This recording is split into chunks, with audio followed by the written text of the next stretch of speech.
G'day folks, in this video we're going to look at what it's like to go deep undercover into an EV show, in this case the Sydney International EV Show.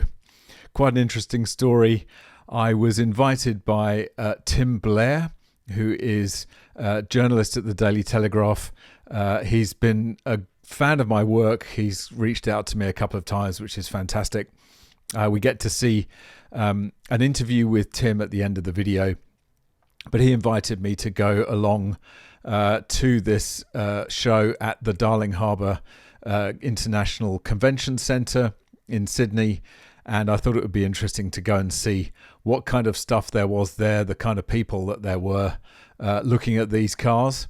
And the first thing that we saw as we went through the door was a V12 Lamborghini, which was hilarious. Take a look. So it's this MGUY on location in the belly of the beast at the Sydney International EV Show, and I'm standing in front of a V12 Lamborghini, which is looking completely out of place. But this is the one thing that I would buy from this show. None of the unpronounceable Chinese stuff. Beautiful V12 Aventador, I think. It's advertising a car wrapping service, but this is what motoring should be all about. It's about the passion and excitement and the sounds and the thrills of a petrol combustion engine, not the bland eco blobs of EVs. So I'm going to just give you a little bit of a walk around here at this show, and you can let me know in the comments what you think. What's your top car from this show? Now, as well as EVs in terms of cars, road cars, they also had an Xpeng. Well, it looked like a drone, which is basically, it's a flying car. Two of these things actually crashed in China crashed into each other at an air show not that long ago. I cannot see how flying cars are ever going to work from a logistical perspective. For obviously the regulatory side of things, the aviation regulations governing flying cars is just beyond comprehension. Is everyone going to have to get a pilot's license? I mean, my view would be yes. If you expect to fly, to use your flying car in the air, then you will need to get a pilot's license of some description, and you will need to go through the rigors of passing exams and passing a flight test and all the other requirements, including a medical certificate that you need to get a pilot's license. So that just puts it in perspective. Take a look. Now, I've always said that if you think EVs are mad, then EV flying cars are even more mad. Not just because of the powertrain and the danger from the batteries, but also because how are we supposed to fly these things safely? Is everyone expected to get a pilot's license? What do the regulators say about this? What does the FAA say about this? What does CASA think about these things going into the airspace over Australia? These are all things that will have to be dealt with. Flying cars, I know they look great in the Jetsons, but they're a bloody stupid idea. Apologies for the interruption, but these are very challenging times for content creators. Not only is AI-generated slop flooding social media platforms and pushing out genuine creators like myself, but those same platforms increasingly restrict content that challenges the acceptable progressive message on EVs and net zero. However, the good news is that I have launched a Patreon page to allow you to watch my videos completely ad-free and support my work directly. By becoming a Patreon member and pledging a small sum, starting from just $5 a month, you will be able to watch my future videos without annoying ads, and you'll also get a mention in the credits. Check out my Patreon page linked in the description to see other membership tiers and the cool freebies on offer, or you can scan the QR code on screen. Thank you in advance. Now back to the video. There are a whole bunch of brands there, and that, as I see it, is one of the problems. As I explained in this clip, which ones are going to be around in 5 years' time and which aren't. You might as well toss a coin. One of the comments I've made a lot of times on this channel is that there are so many brands coming from China at the moment, and the reality is that a lot of them are going to consolidate. they might not even be around in 5 years' time.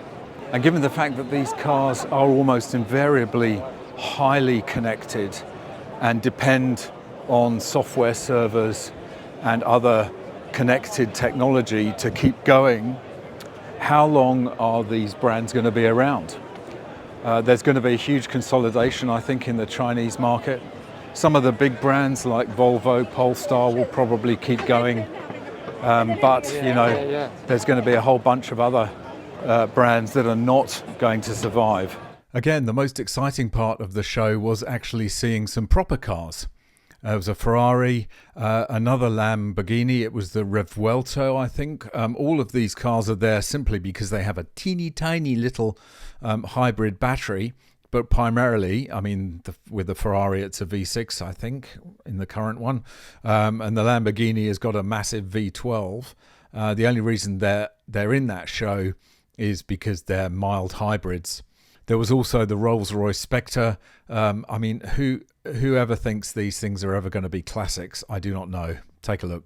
So here we've got an interesting lineup of supercars. Most of these are hybrids, but they are technically they've got into the EV show because they have a battery. But here we've got a Ferrari, we've got a Lamborghini, which has probably got a hybrid powertrain now. This is the Rolls-Royce Spectre.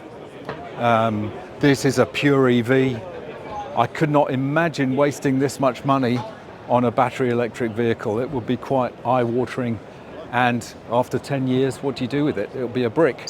And here's an example of a brand that's just abandoning its long and storied heritage just in order to tick the EV, box and get the net zero credits for no reason other than you get brownie points.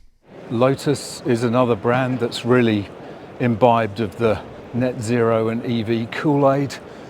They've come up with this one, the Electra, which is a pure battery EV. Again, why on earth would you buy a battery Lotus? The whole point of buying a sports car is for the enjoyment and engagement of the drivetrain. And this is just another bland eco blob. If you really want the badge, go for it, but that would be the only reason you would buy it.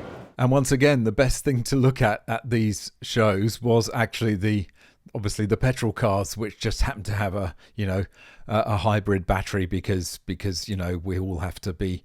have to toe the line, we have to tug the forelock towards net zero, but really deep down these cars are proper driver's cars, and you can just turn all the hybrid rubbish off if you don't need it. Again, it's great to see some proper engineering here. McLaren Artura, I think this is a hybrid, so it will have some mild hybridization, but primarily it is that beautiful V8, McLaren V8, which provides the driving enjoyment for a car like this. And it is utterly gorgeous. So Tim put in a hilarious article for the Daily Telegraph after we'd visited this show. And I'll just read you a few extracts. How lame Sydney EV Motor Show left me totally revolted. It turns out that our EV future is not very exciting at all. In fact, it's more like a bunch of washing machines or other dull household appliances, writes Tim Blair. Chris Bowen would never lie to us, so when the Minister for Energy, Climate Change and marsupial impersonation promised a future of electric vehicle excitement, I took him at his word. There is an exciting future for electric vehicles, Bowen wrote a few weeks ago during a visit to the former first world city of Detroit in the US. This is just one of the many exciting new EV technologies, our man continued, talking about some kind of thrilling road-based recharging system. Eager to experience all of this excitement for myself, last Friday I visited the Sydney International EV Motor Show. Get ready for an exciting lineup of the latest electric and hybrid vehicles set to make waves in Australia, the show's website promised. Then I saw them. It turns out that our EV future is not very exciting at all. In fact, it's more like a bunch of washing machines or other dull household appliances with an overlay of Chinese communism, brutal political coercion and slave labour. Few of our fellow attendees seem amped, get it, by the proximity to exciting new EV technologies. This may have been just as well health-wise, because many were considerably older than my own 60 years. If the EV demographic were any more ancient, they'd be a Sydney Writers' Festival audience. They did lash out online, however. The distinct lack of buzz at the EV show infuriated them. So disappointing, one commenter said. Others piled on. Seems a bit underwhelming. Very small number of displays. Worst car show I've ever been to. Shame on you, Sydney. A dead loss. Just as I explained at the start of the video, he goes on to talk about the one car that really stole the show. But there was one car that I instantly craved. A vinyl car wrap company turned up with a display Lamborghini, complete with a massive petrol-burning V12 engine. It was raw and absolutely beautiful. Eager for an anti-electric antidote, I asked the nice lady at the wrap stand if she could fire up the Lambo and rev the hell out of it. I even offered $500. Simon matched it, which I did, so there was $1,000 on the table just for a few seconds of peak automotive audio. Sadly, it did not happen. The Lamborghini had a flat battery. And then at the end of the show, it was a great privilege to sit down with Tim and have a bit of a yarn about what the world is coming to, quite frankly, especially within the automotive sector and EVs. And so it was great to get Tim's view on some of the burning issues surrounding the EV and net zero madness that we're suffering today. I'm here with Tim Blair, journalist at the Daily Telegraph. I'm really pleased to be here with you. Thank you so much for the invitation to the EV show. It's great to finally meet you in person, because I've been a huge fan of your work for many years. Well, tell me how you got into this whole EV space. Well, I'm sorry it had to happen. Our meeting had to happen via an invitation to an EV show. It's like I don't like you at all, but it's been a lot of fun. Now, I don't think I'm really in the EV space, except I literally am now, obviously. But the whole origin story is I was a petrol head. I grew up in the western suburbs of Melbourne. We were very V8 oriented as a class, as a culture, and I think as a little kid in grade 5, I mean, all the boys in my class could recite cubic inch sizes of Ford V8s. I can probably still do it. 260, 289, 302, 351, 390, right up, I think 460 was what it topped out at back in the day. And so being a lifelong car guy and a lifelong petrol head, then EVs and hybrids came along. And of course there's a sort of, I think, a natural resistance, to use an electrical term, against EVs. But the more you look at that, the more the resistance is actually justified. These things aren't the answer. They're not a step forward.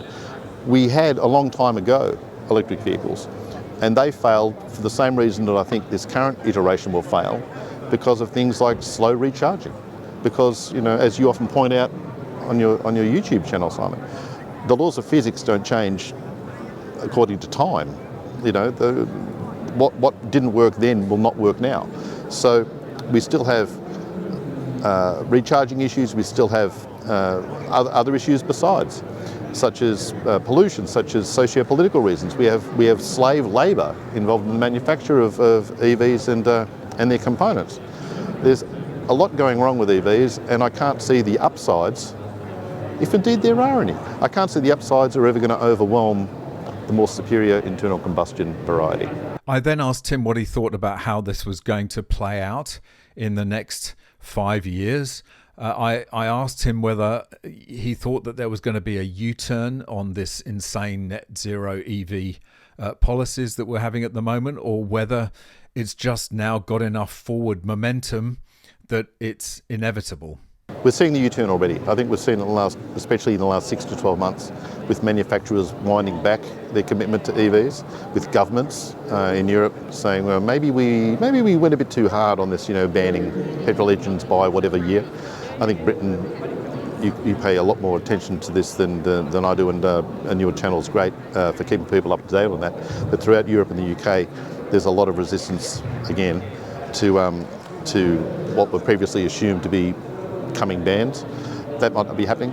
We're seeing as well consumer rejection of EVs, and that is following almost parallel with the getting rid of subsidies. As subsidies fall off, so does desire to buy.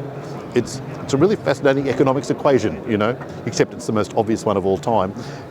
Giving away free stuff is a lot easier than making people pay for it. So I think the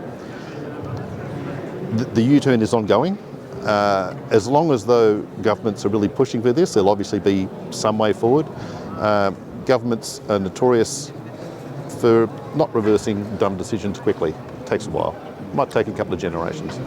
And finally, I asked him about what is driving net zero, which is the climate alarmism, and asked him whether he thought that there was any way that we could stop the climate alarmism that is driving net zero and bring ourselves back to some level of sanity on what is actually happening with the climate. Possibly the most successful way to do that is to use the same technique that accelerated climate alarmism in the first place, the emotional argument. Oh my God, the panda bears. Oh, there's always bears, by the way. Panda bears, polar bears, all the happy bears, all dying and so on, and all very sad, and we need to save the planet. Why not switch that around, except maybe look at Congolese kids mining, various minerals and rare earths and so on. Why not turn around and look at areas in Asia, China especially, that have been destroyed by mining of materials that are useful only for EVs. There's a lot of humanitarian, a lot of cause-based issues that you could use to reject on an emotional level the EV advance. Well, it's brilliant to talk to you. Cheers, mate. Thank you so much. It's fantastic. Good. So it was great to catch up with Tim and go undercover at the EV show. I actually did get recognised by one fellow who was perfectly polite and charming, and he said, "You're in the wrong place, aren't you?" And I said, "Yes, I was going undercover to see what was going on in the enemy camp."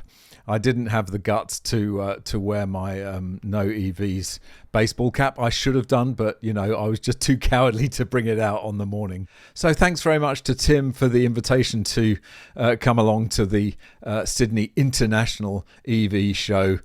Much hilarity was enjoyed by both of us.